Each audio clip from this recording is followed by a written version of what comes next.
Sure. One initiative that I'm most proud of is getting extra student representation on the Penn State Board of Trustees.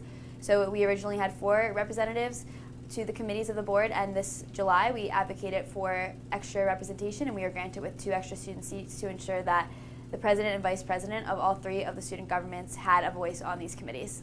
I think going along that too, for me and myself, working with the faculty senate to make sure students are always fairly represented. I think this year we've done an excellent job to probably have the best relationship we ever had before with faculty senate. I had the opportunity to serve as a chair of one of the standing committees for the first time ever, and I think we were able to capitalize on a lot of legislation such as mandated EPRs, an international student appointment to the Student Life Committee, and other things like that to make sure that we have the best academic experience as possible here at Penn State.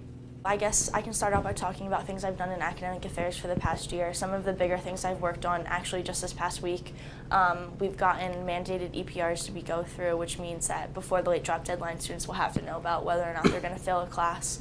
I've worked on getting mental health resources put on course syllabi. Together we've worked on getting the report bias link put on course syllabi. I've worked on extending food hours.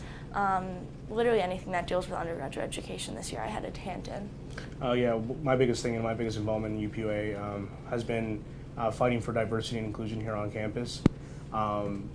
Even coming before college, it's something that I've always cared about and deeply still fight for till this day. Just building that connection between these communities of color and all these communities of from diverse backgrounds, really building that relationship between UPUA and them, and fighting for the things that they care about. One of the other things that I've done is I was one of the representatives that worked on the smoke-free report that offered recommendations to the university to transition to a smoke-free Penn State and create a healthier environment here at the university.